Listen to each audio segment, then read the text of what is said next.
It is now time to prepare your final grant proposal for submission for funding. So remember, there are a lot of applicants out there and not all can get funded. So you really need to highlight the need for your project as mentioned, and make sure that you are following all of the foundation and funders guidelines. So you do not want to disqualify yourself for not submitting the proposal in the correct format and not submitting it on time. So it is very important that you pay attention to the guidelines. So I am going to go over them briefly again for you. You can also review the original video that goes over the guidelines, but just wanted to highlight the resources that you have for putting it together and go over a couple more examples for you. So remember, there is this cover sheet that you will need to fill out. This will be the top page of your grant. When you go to submit your grant proposal, please put everything in one document and then save it as a PDF as recommended. So anytime you're submitting a grant in an online format or fashion or through email, make sure to do it through PDF. This ensures that the formatting doesn't change for you. So once you have the cover sheet, the next page will be your cover letter. Keep that to 2 or 3 paragraphs and use the book, the template in the book as an example and the example provided on Moodle, and that should help you prepare a very good cover letter. But keep it short and make sure you include the key components there in that. So the next thing is to remember that it is not to go over 5 pages. And in these 5 pages, you need to include all of the components that you have been working on throughout the semester in the worksheets, and specifically what is required here.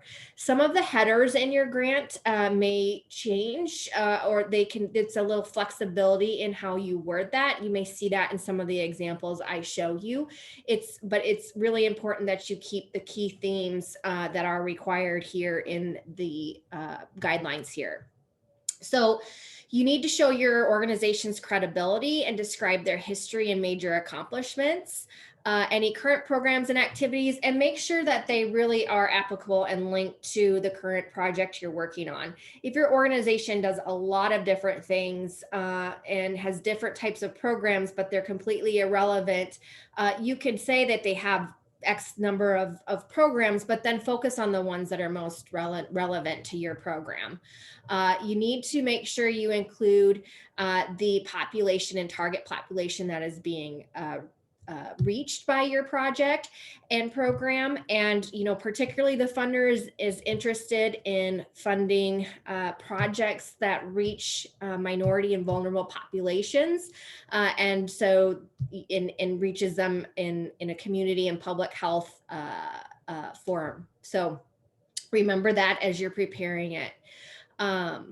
If you're more of a grassroots group, describe your community. So you can kind of put the community and your target population as well, but make sure that the funder understands the geographic area where the project is going to take place. So any information about that local community that will help show the need and demonstrate the need, poverty levels, food desert areas, the minority or demographic numbers as well.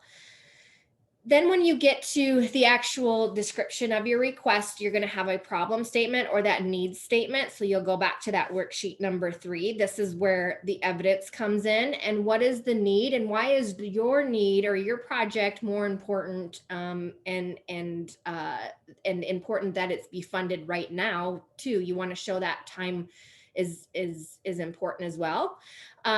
So if it's other than general operating support, which yours is, you are going to describe it in detail what you're seeking funding for.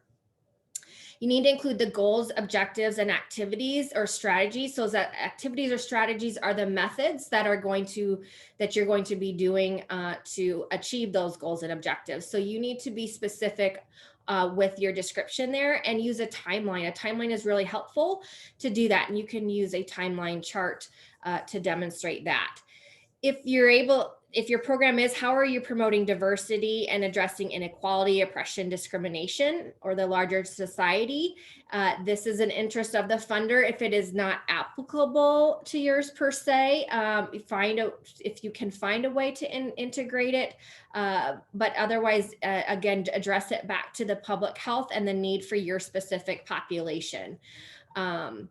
If there's systematic or social change you're trying to achieve, the funder really would like to see that and how your project is going to address more of the root cause. So impact and long-term impact is really important. Funders, and like myself as the funder, don't want to just give money out that next year you're going to need more money. I need to see that you're going to be able to continue the project, but I also want to see the long-term impact. How many people are going to be impacted by this? How is their health going to improve? How is the system or the environment for your population going to change? That type of thing. Remember to include your valuation. That is going to be key, and be intentional there. You can do that as a paragraph. You can incorporate it into a table. So any of these, I'm going to show you a couple examples that you can integrate and use tables. You can model some off of the worksheets, but you can create your own. Many students do that. You can also look online for different recommendations for templates as well. So only the ones with the check marks is what the funder is interested in. So the organizational structure and administration, who's carrying out the plan.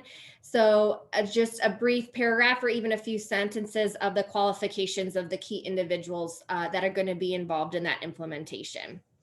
Your current project budget. So this is other than general support and not that operational budget. So the current project budget. And so take the recommendations I provided for you on that worksheet in particular, but just include what you're asking for and where your funding is coming from. Don't include all of the items if there's zeros by it. When you only have 5 pages and not a lot of space, you don't want to have just empty line items on a budget taking up great space for you to sell your project and program and organization. And describe your plans for future funding. So guidelines, you submit 1 electronic copy with the cover letter and cover sheet and 5-page proposal. If you have any required attachments, there are none for this round of funding, so you should have no additional attachments for that.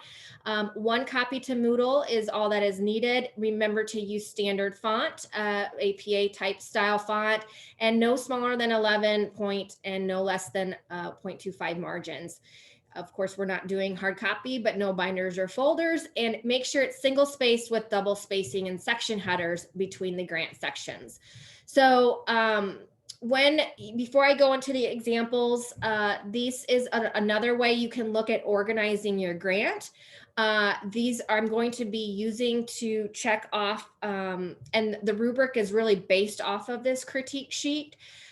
So you should go through and check off this sort of checklist to make sure that you're establishing the credibility and the role of the contact person. You're stating the problem and supporting the need with relevant data. Important there. You've got the objectives. The objectives are written correctly and they appear feasible and achievable. You've included the methods there, staff timelines, and the selection appears cost effective, and you've included that evaluation component and the process for how it will be evaluated.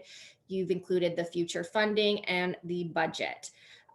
So including all of these items also doesn't mean it's going to be funded. So you want to make sure that you are writing it well. So this gives you, again, it's based off of that critique sheet. But when I'm looking for overall impact again and the completeness and professionalism of the overall grant proposal. So I know the example currently on Moodle, is 4 pages. You really want to try to get to the 5 pages and maximize it. But if you're very concise and you do a good job, it does not necessarily need to be at that 5 page. But if you're in that 3 page, that's probably not enough content to demonstrate that that there's enough information that the organization might be credible enough, have enough experience, that there's enough knowledge around implementing the program. So also that it's filling a needed gap in the community and will ultimately improve the health and well-being for those served by the grant. So I will be looking at that. Away from the guidelines, just want to show you a couple examples here. So the cover sheet here, these are similar to the ones you saw, that one that is on Moodle, but just to give you a different look here. So you've then got the cover letter, basically 3 paragraphs here with the contact for more at the final one. This person starts out with the background of the organization and goes into the needs statement. You can see there's a lot of statistics here. That's good. It's showing the need, and continues there. So good amount of information demonstrating the need and what the programs will be doing and for the community here in Campbell County. Then there's a short, more specific description of the request, followed by goals and objectives. And you can see they have included the overall goal. They've put the objectives on the side with the strategies and methods here. So this would come from your methods worksheet, the timeline, and how that will be evaluated. Then this is, I might actually change this name to a timeline since you've got sort of the methods or strategies here, but you could combine that. But again, this is good too, but the timeline is nice to know when things are going to happen. The organizational structure to show who is going to be managing it, followed by evaluation, the finances section with the budget. And so the way they designed their budget, again, they've only included the types of revenue that they will be getting with the paragraph above to kind of to describe that. But then in their categories, they've included the description and the project cost. So the justification is here. I would be even more specific to include about specific numbers in here. So if you want to try to reach 1,000 people, this could be made better by being more specific. And then ending with future funding or sustainability section. So, or future funding and sustainability is a good way to name that section too. So these examples are examples, and not saying that every piece of them are 100%. And so that's why just, again, making these examples fit to the way your proposal is coming together and the sections for your grant. So another cover letter here. I do like the spacing of this cover letter versus the previous a little bit better. It matches more of the template. The more you can match the funder's request, the better. And then followed by the cover letter here, including how much is requested, providing the credibility of the organization in there. This proposal starts with the mission and then the background of the organization, and followed by specifically talking about the target population and pointing that population out, which was nice. And then statement of need, followed by a description of the request. So it goes into more of the project detail or project description here.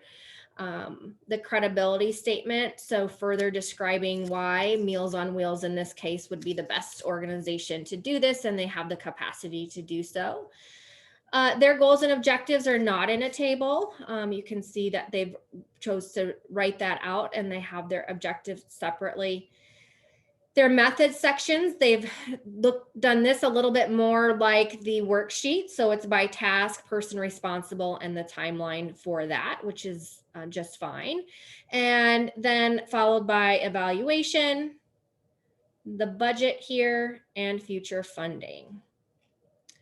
So these just give you a couple more examples and visuals, but you can see they're pretty similar to what is provided on Moodle.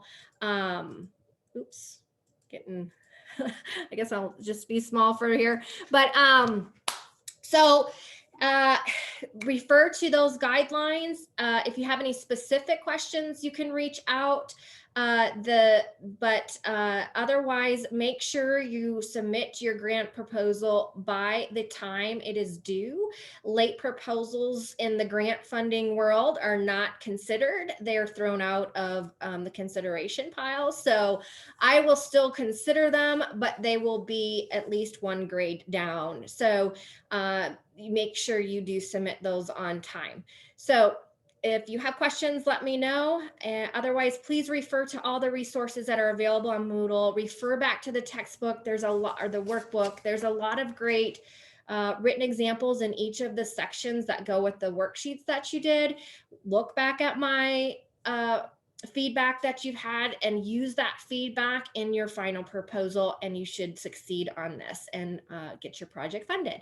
So that's all for this video. Thank you.